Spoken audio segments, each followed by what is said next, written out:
사실은 이 친한 지인에게 이 일을 시킨 진짜 배우가 따로 있었다는 거죠. 처음에는 남성희 씨도 그런 세세한 내막까지는 다 알지 못했대요. 그러다 몇 년이 지난 뒤에 어떤 단서를 하나 발견했다고 해요. 우리가 잘 알고 있는 남미의 그 마약왕이 연루되어 있을 수도 있다는 걸요. 그 마약 왕이 누군지를 알려면 남성희 씨가 어디에 살고 있었는지를 먼저 알아야 합니다. 그렇습니다. 그 남성희 씨가 처음 후배의 부탁으로 기름을 받기 위해 출발한 그곳은 바로 남미의 작은 국가인 수리남이었습니다. 수리남. 이 남성희 씨가 사건의 배우라고 추정한 인물은 수리남의 마약왕 조봉행이었습니다. 네. 그러니까 드라마 수리남에서 이 황정민 씨가 열연한 실제 인물이죠. 그렇죠.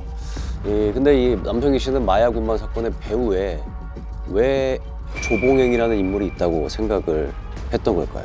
뭐 무슨 단서가 있었나요? 지금부터 이 조봉행이 왜 이 사건의 배우인지, 또 그는 어떻게 이 평범한 사람들을 마약 범죄에 끌어들였고 이용했는지 알아보려고 합니다. 남성희 씨가 2005년 마약을 운반하기 1년 전에 이미 한국인을 이용해서 마약을 운반하려고 했던 시도가 있었다고 해요. 그 당시에 우리나라 사람들이 그 프랑스하고 페루 같은 데서 국제적인 마약 운반책으로 활동을 하다가 검거가 된 사건이 있었어요. 도대체 이제 그 사람들한테 그런 행위를 시킨 사람이 누군가를 추적을 해보니까 조봉영이라는 사람이었어요. 아까 제가 보고 있던 영화 집으로 가는 길의 모티브가 된 사건이었어요. 네. 그 사건을 공모하고 지휘한 사람이 바로 조봉행이었습니다. 당시 조봉행의 수법이 얼마나 계산적이었냐면 경제적으로 가난한 일반 서민들을 표적으로 삼았다는 거예요.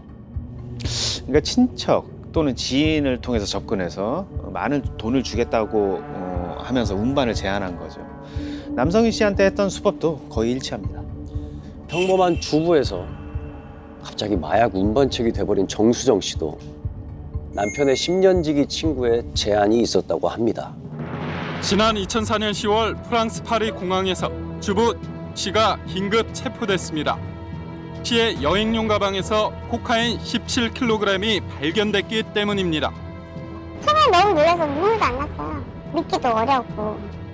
보석, 원석이 든 가방을 전달해주면 400만 원을 주겠다는 지인의 심부름을 하다 씨는 평범한 주부에서 마약 운반책으로 운명이 바뀌었습니다. 근데 또 하필 그때 이 정수정 씨의 상황이 남편이 이 후배한테 보증을 잘못 서준 덕분에 하루아침에 이제 골방 신세로 전락을 하게 된 상황이었다고 합니다. 그마저도 이제 또 월세를 못 내고 몇 달치 계속 밀리게 되고 막 그렇게 형편이 쪼들리는 상황 속에서 누군가 400만 원이란 거금을 간단한 일로 이렇게 제안을 하니까 거절을 할 수가 없었던 거죠. 수용할 수밖에 없죠. 그런 이제 국제적인 마약 밀매 조직들이 노리기 쉬운 대상은 주로 이제 경제적으로 어려우면서도 평범한 사람들입니다. 그냥 유혹하기가 쉽잖아요. 해외여행을 무료로 시켜주겠다, 수고비까지 주겠다 그렇게 이야기하면은 쉽게 넘어가는 겁니다. 근데 보통 이제 뭐 부유층이라든가 돈 많은 사람들은 뭐 그 정도 유혹에 잘 넘어가지는 않거든요. 그래서 가장 위험한 대상이고 유혹당하기 쉬운 대상들은 보통 우리 일반 서민들이라고 볼 수가 있겠죠. 그리고 이렇게 마약 운반책으로 동원된 게 정수정 씨뿐만이 아니었습니다. 정수정 씨를 포함해서 4명의 한국인 마약 운반책들이 있었다고 합니다. 이 4명의 한국인 마약 운반책들은 각각 프랑스와 페루에서 코카인이 든 여행 가방을 운반하다가 세간에 적발됐습니다.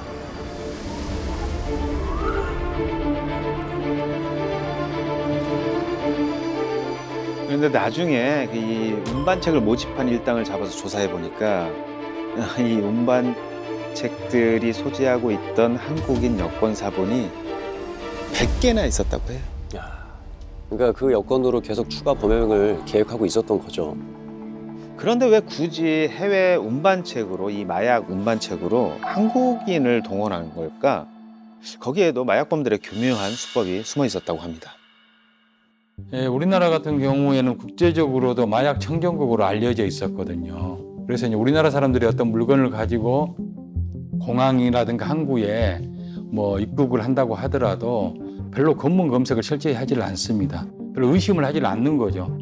대한민국 사람이라고 하면은 마약을 운반하리라고는 잘 생각하지 않는 거예요. 이제 그러다 보니까 마약 조직들의 좋은 표적이 되는 겁니다.